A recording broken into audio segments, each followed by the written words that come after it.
Hello and welcome back to my channel. मैं हूं आपका टीचर काशिफ खान सर और आप देख रहे हैं मेरा चैनल काशिफ सर कॉमर्स। जी हाँ, और बच्चों आज जो चैप्टर हम लोग पढ़ने जा रहे हैं वो चैप्टर बहुत ही आसान है। बिना टाइम वेस्ट किए चलिए जल्दी से हम लोग शुरू करते हैं आज का टॉपिक। और पेन पेपर कॉपी जो भी आपके पास है लेकर के बैठ जाइए। So let's quickly begin the session.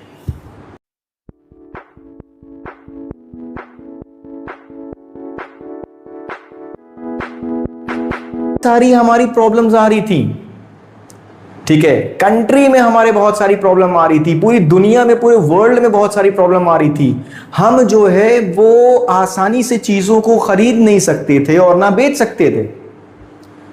तो मनी के इन्वेंशन के बाद जो ये प्रॉब्लम थी वो सॉल्व हो गई, सिंपल। लेकिन मनी से पहले क्या था? मनी से पहले था हमारा बार्टर सिस्टम।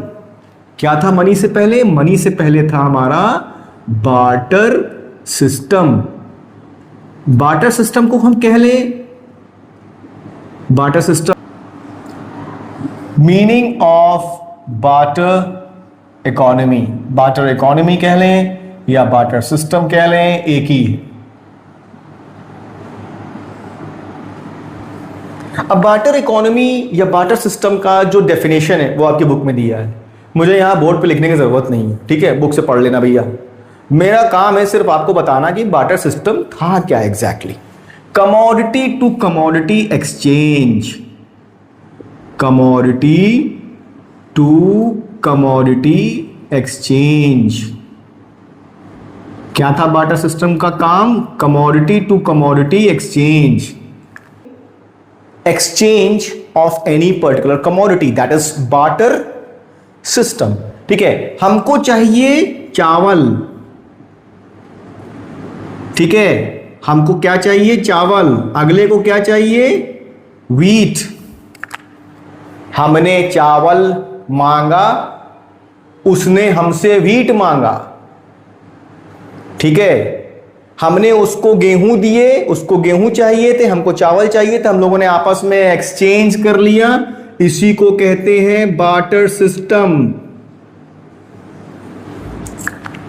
बात समझ में आ रही है?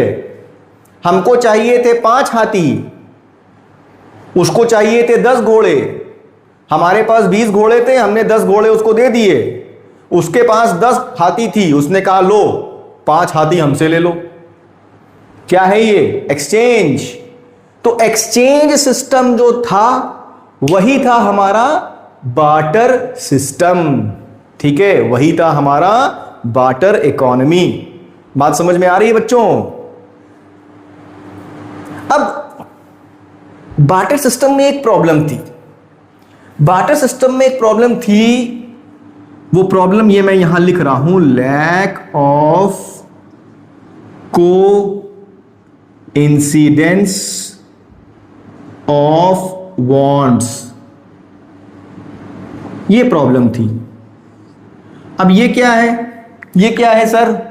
ये कौन सी नई चिड़िया का नाम बता दिया आपने? अरे भाई ये कोई चिड़िया नहीं है। कोइंसिडेंस का मतलब कि जिस वक्त हमको चावल चाहिए थे, जिस वक्त, उसी वक्त सामने वाले पर्सन को गेहूं चाहिए थे। ऐसा इत्तेफाक होना, ऐसा कोइंसिडेंस होना जरूरी था बार्टर सिस्टम में। अब भाई हमको चावल चाहिए, अगले के पास जो है वो चावल है लेकिन उसको गेहूं नहीं चाहिए। उसने कहा हमको गेहूं नहीं चाहिए, हमको दाल चाहिए, हमको फ्रूट्स एंड वेजिटेबल्स चाहिए। तो हम तो फ्रूट्स एंड वेजिटेबल्स को दे नहीं सकते, लेकिन हमको चावल चाहिए तो हम उससे एक्सचेंज नहीं कर पाएंगे। भाई हमको एप्पल का फोन चाहिए, अगले के पास एप्पल का फोन है लेकिन उसको बदले में सैमसंग का मोबाइल चाहिए। हमारे पास सैमसंग का मोबाइल नहीं है, हमारे पास दूसरी कंपनी का मोबाइल फोन है। हम कैसे एक्सचेंज कर सकते हैं उससे? नहीं कर सकते, सिंपल। तो ये कोइंसिडेंस ऑफ वांट्स होना बहुत मुश्किल था बार्टर इकोनॉमी में। क्या था? बहुत ही ज्यादा मुश्किल था, ठीक है। लोगों को एट द सेम टाइम जो उनको चाहिए वो उन तक उनको मिल सके दूसरे पर्सन से, और जो दूसरे पर्सन को चाहिए वो भी उनके पास होना चाहिए। यही प्रॉब्लम थी जिसको हम कहते हैं lack of coincidence of wants, lack of double coincidence of wants, double. Double याद रखिएगा, डबल का मतलब दोनों तरफ से इत्तेफाक होना चाहिए कि जो चीज हमको चाहिए वो अगले के पास हो और जो उसको चाहिए वो हमारे पास हो। सिंपल। अब बच्चों, हम लोगों ने बार्टर इकोनॉमी क्या है, बार्टर सिस्टम क्या है, ये समझ लिया है, लेकिन बार्टर सिस्टम के कुछ लिमिटेशंस थे, मतलब उसके कुछ डीमेरिट्स थे। लिमिटेशंस का मतलब क्या होता है? लिमिटेशंस का मतलब होता है डीमेरिट्स, डिसएडवांटेजेस, ठीक है, उसके एडवर्स इफेक्ट्स, ये सारी चीजें हमारे लिमिटेशंस में आते हैं, तो कंफ्यूज मत होइएगा। तो पहला लिमिटेशन या पहला डीमेरिट इसका क्या बताता है हमको? Lack of double coincidence of bonds.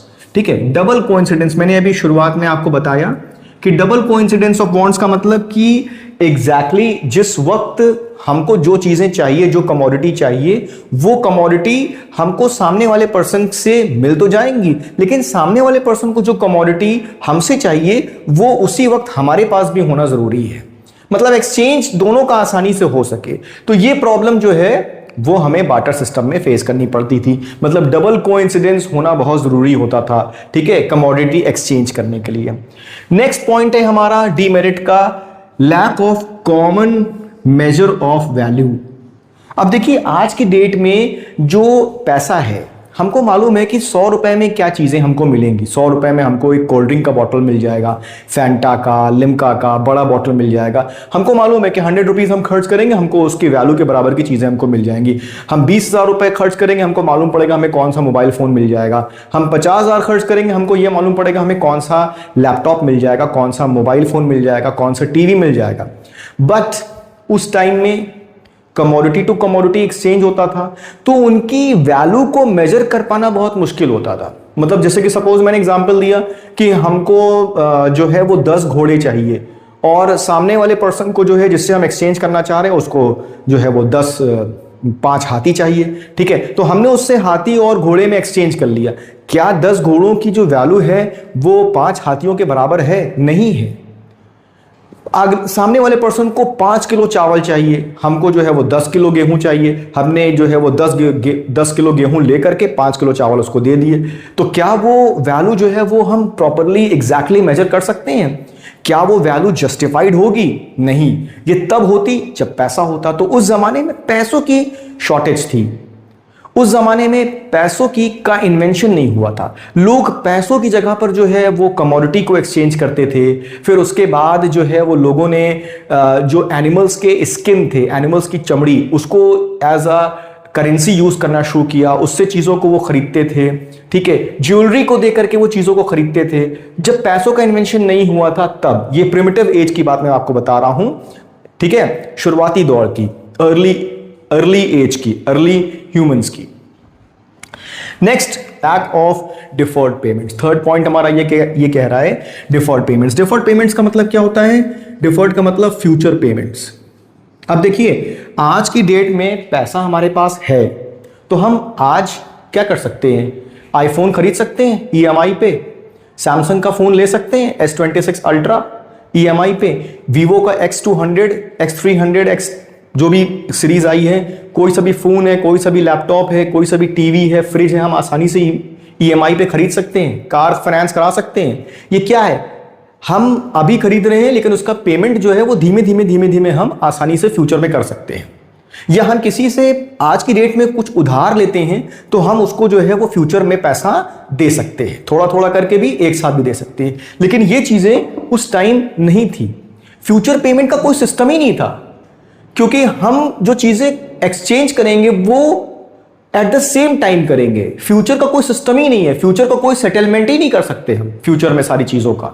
Future में जो भी हमने अभी एक्सचेंज किया है उसका सेटलमेंट हम फ्यूचर में कर ही नहीं सकते, क्योंकि हमें ऑन द स्पॉट चीजों को लेना है और ऑन द स्पॉट अपने पास से चीजों को देना है। तो future payments, deferred payments possible नहीं थे बार्टर इकोनॉमी में। नेक्स्ट है हमारा lack of store of value. आज की डेट में पैसे अगर हम घर में रखते हैं या बैंक में रखते हैं, उसकी वैल्यू रहेगी कि नहीं रहेगी? 1,000 हम बैंक में रख रहे हैं, 1,000 हम घर में रख रहे हैं, 5,000 हम घर में रख रहे हैं, तो वो 5,000 का 5,000 ही रहेगा, चाहे भले हम उसको 10 दिन, 20 दिन, 1 महीने बाद निकाल करके यूज कर सकते हैं। लेकिन क्या उस टाइम में कमोडिटीज को सालों साल तक रख पाना पॉसिबल था? नहीं। कमोडिटीज खराब हो सकती थी, एनिमल्स जो है वो बीमार पड़ जाते थे, वो खत्म हो जाते थे, क्योंकि उनका भी एक लाइफ साइकिल था। तो जो भी चीजें हम एक्सचेंज करते थे उसको हम स्टोर नहीं कर सकते थे बहुत दिन तक। पैसे को हम स्टोर करके रख सकते हैं साल, 2 साल, 5 साल, 10 साल तक के लिए, लेकिन जो कमोडिटीज थी उसको हम स्टोर करके रख पाना हमारे लिए उस टाइम में पॉसिबल नहीं था पैसों की तरह। तो ये थे हमारे कुछ लिमिटेशंस बार्टर सिस्टम के। Now functions of money. Functions of money हमारे 2 टाइप के होते हैं। पहला है हमारा प्राइमरी फंक्शन और दूसरा है हमारा सेकेंडरी फंक्शन। प्राइमरी फंक्शंस में हमारे 2 फंक्शंस आते हैं, मीडियम ऑफ एक्सचेंज और मेजर ऑफ वैल्यू। और सेकेंडरी फंक्शंस में हमारे 2 फंक्शंस आते हैं, standard of deferred payments and store of value. तो इसको हम लोग पहले समझ लेते हैं कि ये क्या हमारे बता रहे हैं हमको पैसे के बारे में। मनी के इन्वेंशन के बाद मनी ने बार्टर इकोनॉमी वाली प्रॉब्लम्स को दूर कर दिया। कैसे, एक एक करके हम लोग समझते हैं। मीडियम ऑफ एक्सचेंज, सबसे पहली चीज कि हमारा मनी इन्वेंट होने के बाद जो भी कमोडिटी हम खरीदना चाहते हैं वो आज के डेट में आसानी से खरीद सकते हैं। वी कैन ईजिली बाय और सेल। हम कुछ भी खरीद सकते हैं या बेच सकते हैं, हम बिजनेस कर सकते हैं, ठीक है, हम कोई भी ट्रांजैक्शन कर सकते हैं। ट्रांजैक्शन का मतलब आप समझ रहे हैं, अकाउंटिंग टर्म है, मतलब पैसों का जो लेन देन होता है बैंक में होता है, ठीक है, हम पैसे का लेन देन कर सकते हैं, हम दे सकते हैं, ले सकते हैं पैसे, ठीक है, हम मतलब पैसों के इन्वेस्टमेंट होने की वजह से, पैसों का इन्वेंशन होने की वजह से हम ये सारी चीजें कर सकते हैं, ठीक है। मीडियम ऑफ एक्सचेंज जो पहला पॉइंट हमें ये बताता है वो इन डिटेल ये है कि मनी जो है वो एक लीगल टेंडर है, मतलब एक मीडियम ऑफ एक्सचेंज है। हम कुछ भी खरीदेंगे, कुछ भी बेचेंगे तो पैसों का ही यूज करेंगे, चाहे वो कॉइन्स हो, ठीक है, चाहे वो करेंसी नोट्स हो, चाहे वो चेक्स हो, कुछ भी जो आज के टाइम में हम यूज करके चीजों को खरीद सकते हैं वो सब मनी है। जैसे कि हम कैश का यूज कर सकते हैं, कॉइन्स का यूज कर सकते हैं, डेबिट कार्ड, क्रेडिट कार्ड का यूज कर सकते हैं, चेक दे सकते हैं। इसके साथ ही साथ मनी ने जो प्रॉब्लम मैंने आपको बताई थी, lack of double coincidence of wants, जो कि बार्टर इकोनॉमी में हमको फेस करनी पड़ती थी, वो भी खत्म हो गई। हमें किसी से कोई चीज खरीदनी है, हमें शॉप पे कोई चीज जाके खरीदनी है, हमने उसको पैसे दिए और वो आसानी से हमने खरीद लिए। तो पहला पॉइंट हमारा जो है वो हो गया। Second, major of value. अब बार्टर इकोनॉमी में हमारे सामने प्रॉब्लम आ रही थी कि हम जो है वो वैल्यू को कैसे मेजर करें। अब ये मार्कर है, ये मार्कर मैं यूज कर रहा हूं, ठीक है। इस मार्कर की का जो प्राइस है वो अराउंड 120 रुपीज है। तो ये प्राइस के वजह से मैंने इसकी वैल्यू आपको बता दी। मतलब इसकी वैल्यू क्या है, इसका वैल्यू वही है जो इसका प्राइस है। तो प्राइस जो हमको बताता है वो क्या बताता है, वो उस पर्टिकुलर कमोडिटी की वैल्यू बताता है। और प्राइस कैसे आया, प्राइस ऐसे आया क्योंकि प्राइस जो होता है वो हमेशा हमारा मनी में होता है। अब हम किसी भी पर्टिकुलर कमोडिटी का, किसी भी पर्टिकुलर प्रोडक्ट का वैल्यू जान सकते हैं उसके प्राइस से, ठीक है। बैंक में अकाउंट खुलवा सकते हैं हम, ठीक, जो कि हमारा रुपीस में खुलता है इंडिया में। वो क्यों है, क्योंकि मनी की वजह से है। बिजनेस अकाउंट जो है वो हम मेंटेन कर सकते हैं, ठीक है। हम अपना बिजनेस जो चलाते हैं उसका एक पर्टिकुलर अकाउंट खुलवाते हैं, ठीक है, करेंट अकाउंट, वो हम मेंटेन कर सकते हैं। क्यों, क्योंकि मनी है। तो पैसा है तो हम बैंक में भी पैसा डिपॉजिट कर सकते हैं, बैंक से भी पैसा ले सकते हैं, ठीक है, और सारे ट्रांजैक्शंस कर सकते हैं और वैल्यू भी निकाल सकते हैं किस पर्टिकुलर कमोडिटी को हमें कितने में खरीदना है। सेकेंडरी फंक्शंस थोड़ा इंपॉर्टेंट फंक्शंस हैं ये हमारे, इसको हम कंटिंजेंट फंक्शंस भी बोलते हैं मनी के। इसका फर्स्ट पॉइंट हमारा है स्टैंडर्ड ऑफ डिफर्ड पेमेंट्स। मैंने आपको बताया था डिफर्ड का जो मीनिंग है वो क्या है, फ्यूचर पेमेंट्स। क्या है, फ्यूचर पेमेंट्स। डिफर्ड पेमेंट्स कर सकते हैं अब हम, जो कि बार्टर इकोनॉमी में नहीं कर सकते थे क्योंकि उसमें प्रॉब्लम थी, हमको उसी वक्त जो है वो चीज़ें लेनी होती थी और एक्सचेंज करना होता था। आज की डेट में बहुत सारे ट्रांजैक्शंस अराउंड द वर्ल्ड हो रहे हैं जो कि एट द सेम टाइम नहीं हो रहे हैं, ठीक है, जिसका payment at the same time नहीं हो रहा है। हम खरीद आज रहे हैं, पेमेंट कर रहे हैं 1 महीने के बाद, पेमेंट कर रहे हैं 2 महीने के बाद, पेमेंट कर रहे हैं 1 साल के बाद। ईएमआईज पे हम परचेज कर रहे हैं, बड़े बड़े बिजनेस ट्रांजैक्शंस हमारे हो रहे हैं। क्यों? क्योंकि मनी के इन्वेंशन के बाद ये जो फ्यूचर पेमेंट वाली प्रॉब्लम थी हमारी, ये हमारी सॉल्व हो गई। फ्यूचर पेमेंट की वजह से जो हमारा इकोनॉमिक डेवलपमेंट है वो भी प्रॉपरली हो रहा है। बहुत सारे हमारे बिजनेस ट्रांजैक्शंस जो है वो इसी के ऊपर निर्भर हैं, ठीक है। मिलियंस ऑफ पीपल जो है वो ट्रांजैक्शंस हमारे पूरे अराउंड द वर्ल्ड कर रहे हैं just because of the invention of the money, future में आसानी से पेमेंट करके। नेक्स्ट है हमारा स्टोर ऑफ वैल्यू। इसमें आप स्टोर से याद रखिए इसको। क्या हम बार्टर इकोनॉमी में कमोडिटीज को ज्यादा लंबे समय तक के लिए स्टोर कर सकते थे? नहीं, बिल्कुल नहीं कर सकते थे। क्यों? क्योंकि वो पेरिशेबल आइटम्स होते थे। एनिमल्स हैं, प्लांट्स हैं, या हमारे आप कह सकते हैं कमोडिटीज है, राइस है, व्हीट है, तो ये सब क्या होता था, इसको क्या हम रख सकते थे बहुत लंबे समय तक के लिए? स्टोर नहीं कर सकते थे। लेकिन आज की डेट में पैसा इन्वेंट होने के बाद अब हमारे पास प्लस पॉइंट है कि हम पैसे को जो है वो आसानी से स्टोर कर सकते हैं। स्मॉल डिनोमिनेशंस में हम कर सकते हैं, कॉइन्स में हम उसको स्टोर कर सकते हैं, करेंसी नोट्स के फॉर्म में हम उसको स्टोर कर सकते हैं, बैंक में डिपॉजिट करके हम उसको स्टोर कर सकते हैं। तो we can now store the money as per our convenience.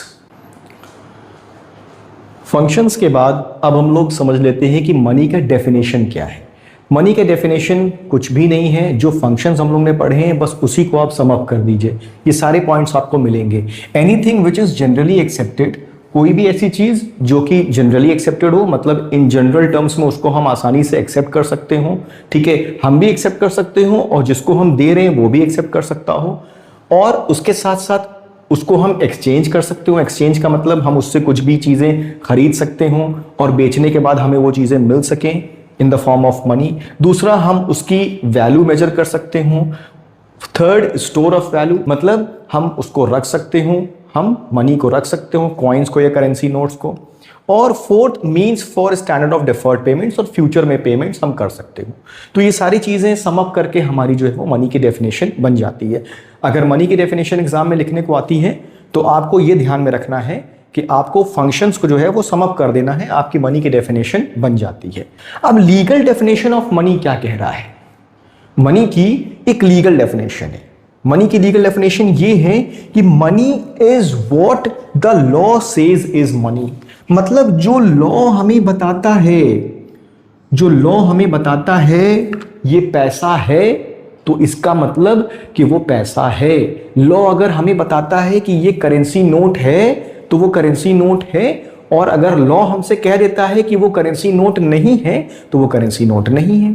अब इसको कुछ इस तरीके से समझ लेते हैं कि आज के टाइम में जो 500 की लेटेस्ट नोट्स चल रही हैं, 2026 की मैं बात कर रहा हूं, वो एज अ लीगल टेंडर है, वो लीगल मनी है, क्योंकि उसको लॉ कह रहा है कि हाँ वो वाकई में मनी है।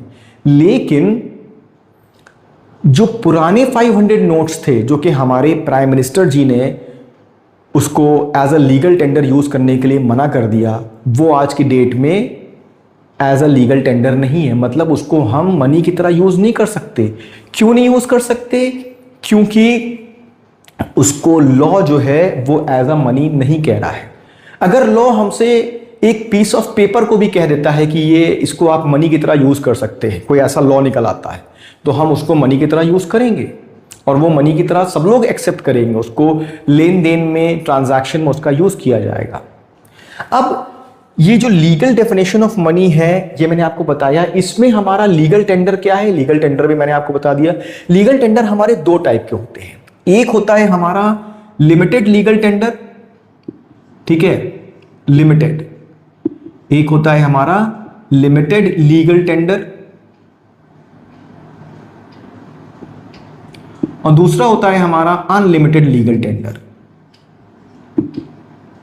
Unlimited legal tender.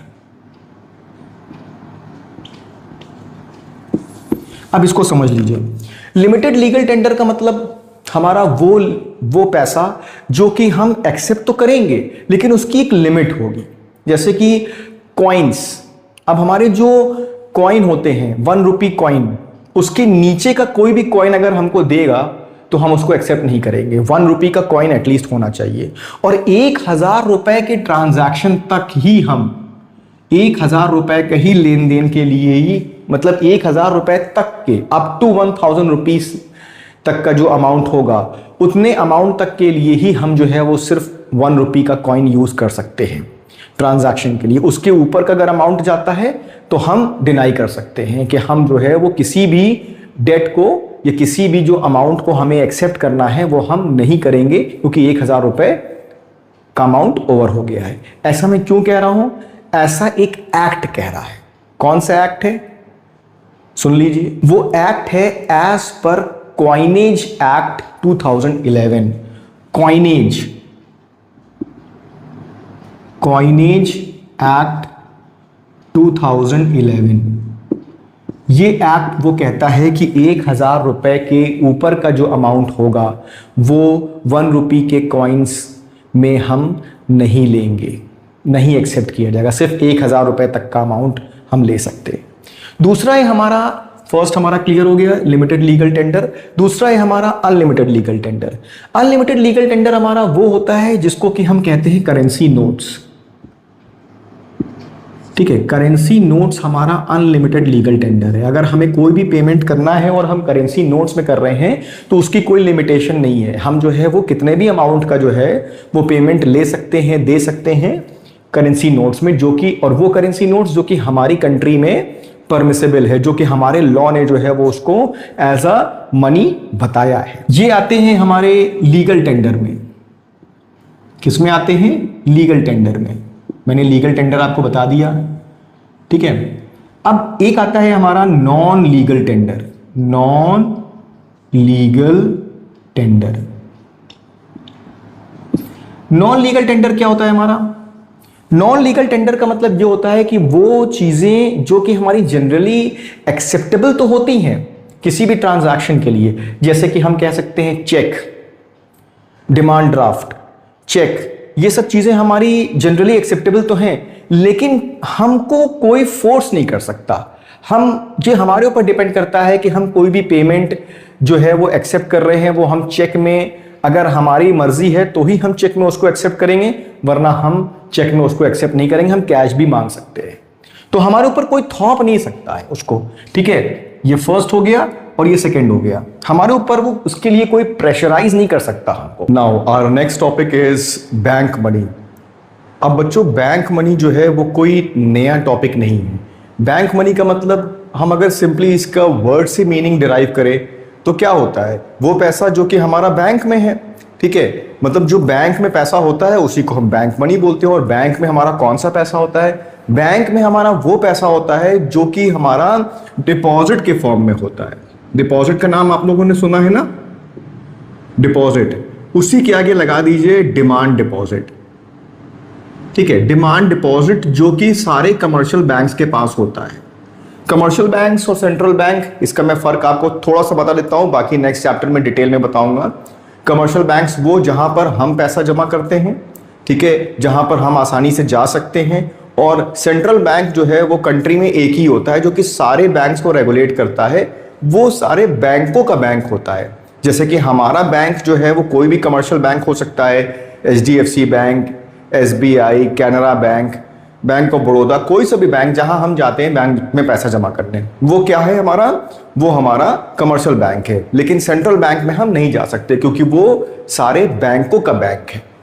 तो जो बैंक्स में, जो कमर्शियल बैंक में डिमांड डिपॉजिट होता है, डिमांड डिपॉजिट का मतलब वो पैसा जो कि हमने अपने सेविंग अकाउंट में जमा किया है या करेंट अकाउंट में जमा किया है, ठीक है, या करंट अकाउंट में जमा किया। अब ये सेविंग और करंट अकाउंट क्या है, इसको हम लोग अब नेक्स्ट चैप्टर में समझेंगे। अभी बस आप इतना समझिए कि बैंक में, जो बैंक के अकाउंट में जो पैसा हमने जमा कर रखा है और जो हम पैसा निकाल सकते हैं जब चाहें तब, जब हम डिमांड करें तब, उसको हम जो है वो बैंक मनी बोलते हैं। ठीक है। और निकालने के लिए बैंक हमको कौन सी फैसिलिटी देता है? निकालने के लिए पैसा हमको बैंक जो है वो चेक की फैसिलिटी देता है।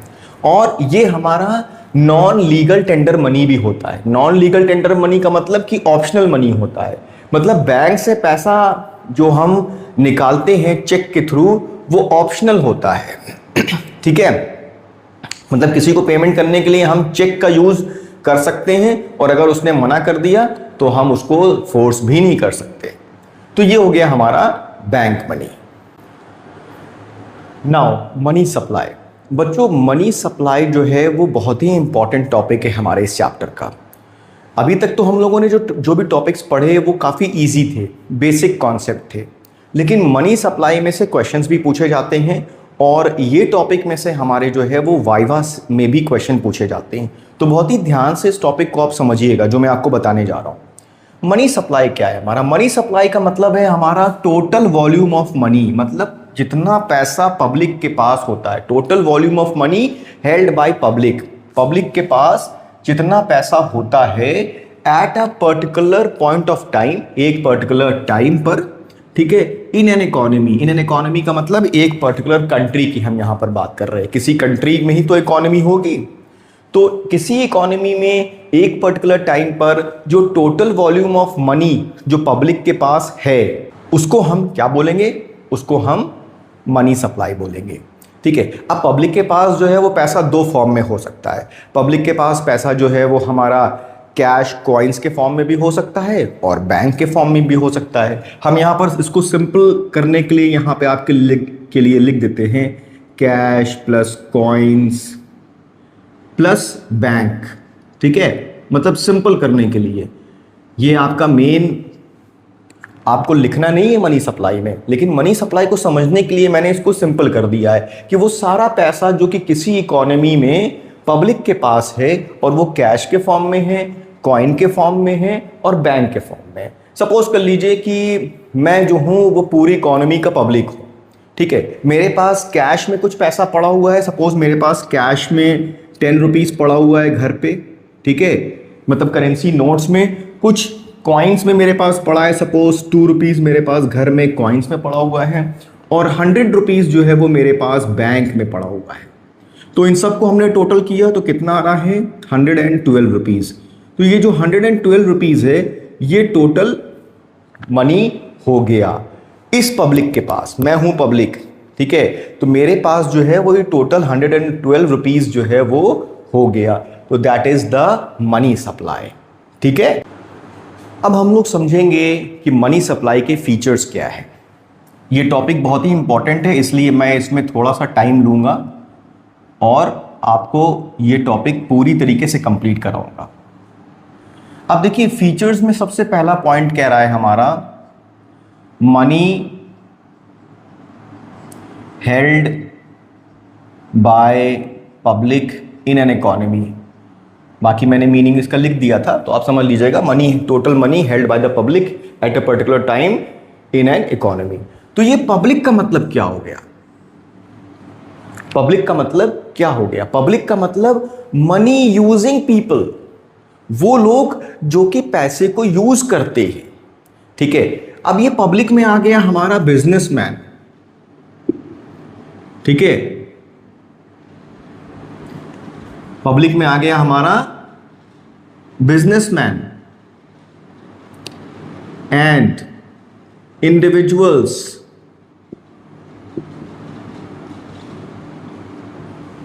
मतलब वो सारे लोग जो कि पैसों का यूज करते हैं इकोनॉमी में, उनको हम पब्लिक की कैटेगरी में डालते हैं।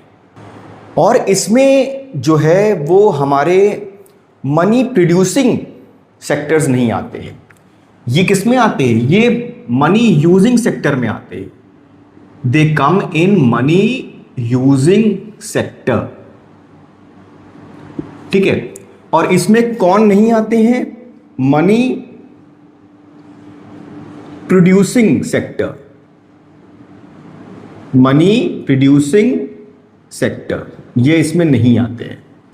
मनी प्रोड्यूसिंग कह लें या मनी क्रिएटिंग कह लें, मनी क्रिएटिंग कह सकते हैं आप। ठीक है, इसके एग्जांपल्स क्या हैं हमारे? प्रोड्यूसर्स हो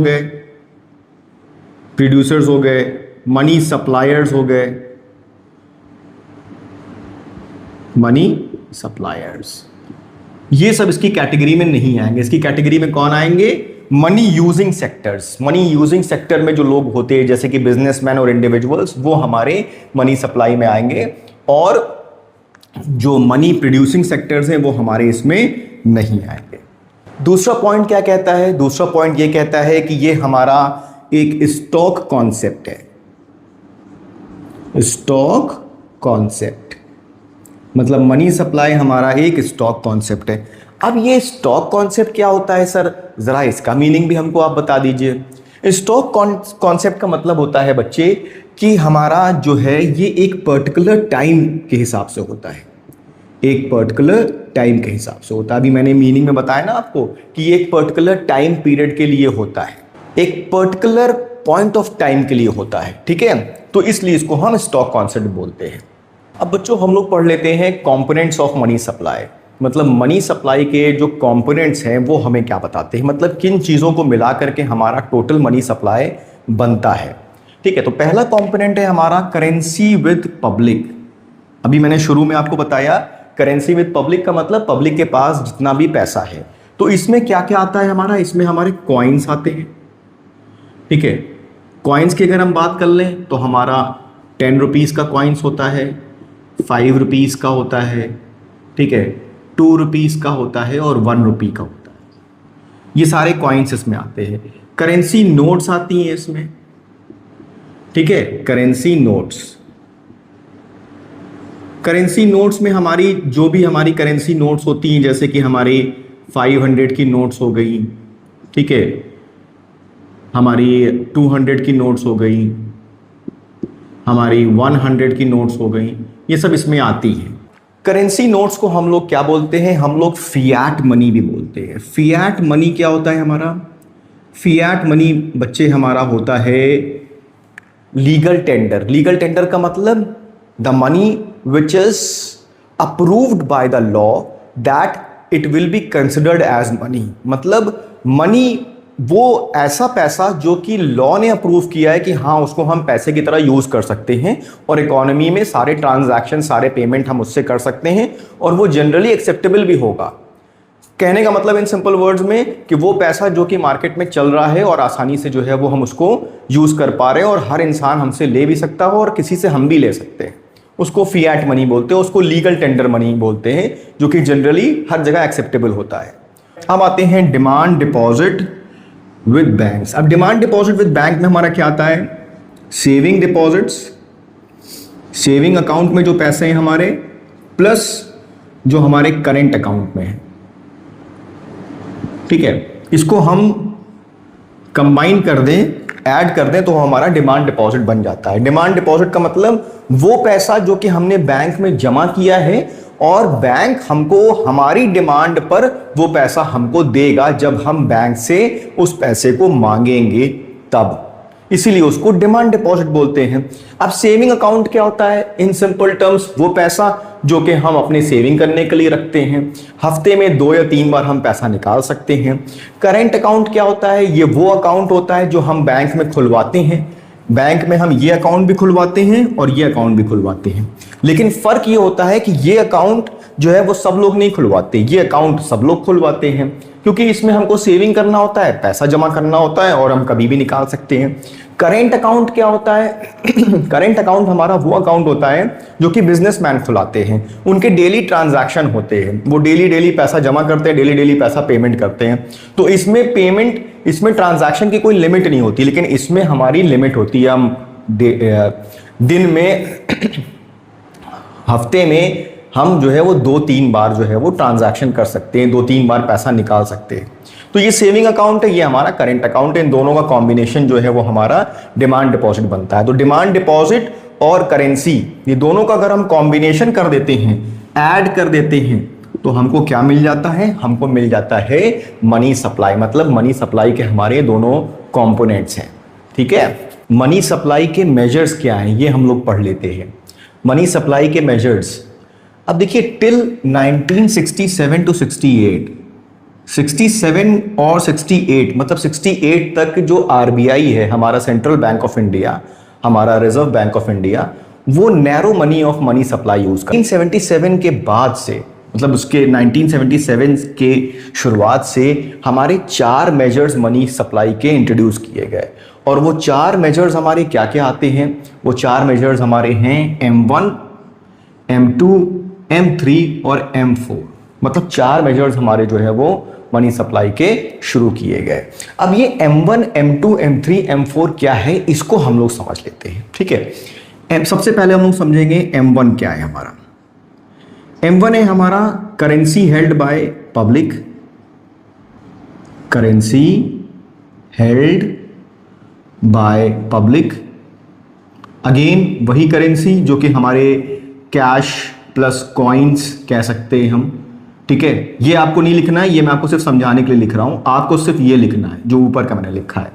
तो cash plus coins, currency held by public, plus demand deposit, demand deposit of commercial banks. Commercial banks मैंने आपको बताया था, कमर्शियल बैंक्स वो बैंक्स जहां पर हम अपने पैसे जमा करते हैं। ठीक है, plus other deposits by RBI, other deposits by RBI, other deposits by RBI. तो ये तीनों का कॉम्बिनेशन जो है वो हमारा क्या बनता है? वो हमारा M1 बनता है। अब हम लोग समझ लेते हैं M2 क्या है हमारा। M2 में सबसे पहले M2 का फॉर्मूला क्या है हमारा? सबसे पहले हम M1 लगा देंगे, ये पूरा M1 प्लस सेविंग डिपॉजिट्स,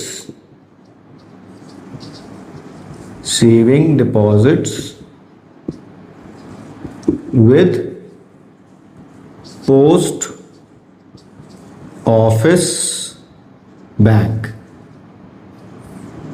अब सर ये पोस्ट ऑफिस बैंक क्या होता है? बच्चे, पोस्ट ऑफिस में भी हम स्मॉल सेविंग्स कर सकते हैं। ठीक है, पोस्ट ऑफिस हमको जो है, पोस्ट ऑफिस जहां से हम चिट्ठियां वगैरह हमारी जाती हैं, सर्कुलेट होती हैं, डिस्ट्रीब्यूट होती हैं, वो वहां पे हमारा जो है वो एक छोटा सा बैंक होता है, वो समझ लीजिए, जहां पर हम अपनी स्मॉल सेविंग्स कर सकते हैं।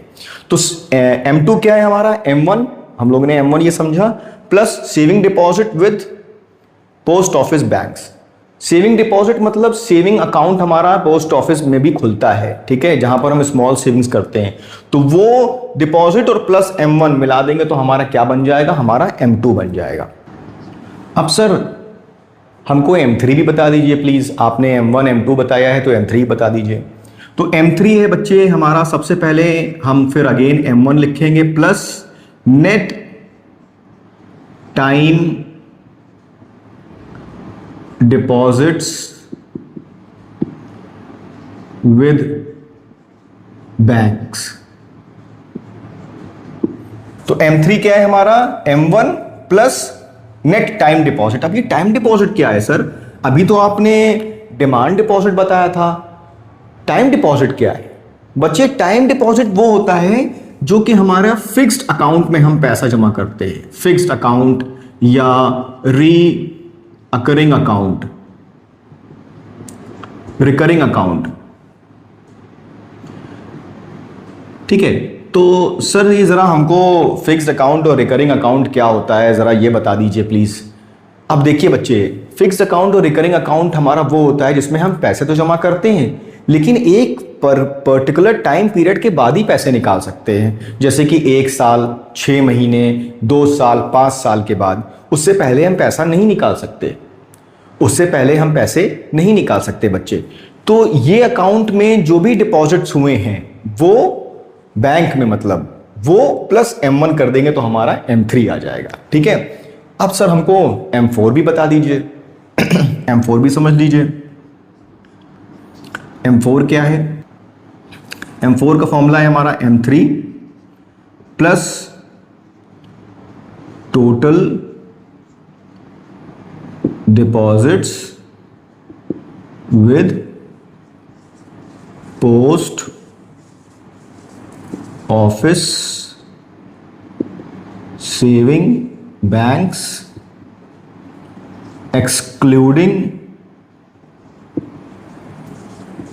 NSC।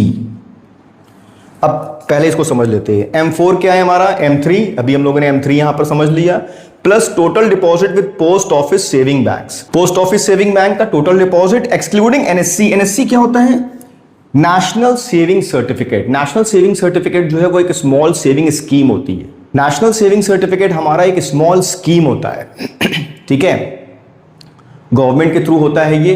पोस्ट ऑफिस में हम स्मॉल सेविंग्स कर सकते हैं, तो वो सेविंग्स को हटा करके बाकी और जो हमने सेविंग्स कर रखी है पोस्ट ऑफिस में, टोटल पूरे इकोनॉमी में, ठीक है, मतलब पूरे इकोनॉमी के पोस्ट ऑफिस में जितनी भी टोटल डिपॉजिट हो चुके हैं सेविंग अकाउंट में, ठीक है, वो और प्लस M3 ऐड कर देंगे तो हमारा M4 आ जाएगा। तो इसी के साथ हम लोगों ने जो है वो M1, M2, M3 और M4 वाला कॉन्सेप्ट भी क्लियर कर लिया है। तो आई होप बच्चों के आप लोगों को ये कॉन्सेप्ट, ये टॉपिक क्लियर हुआ होगा।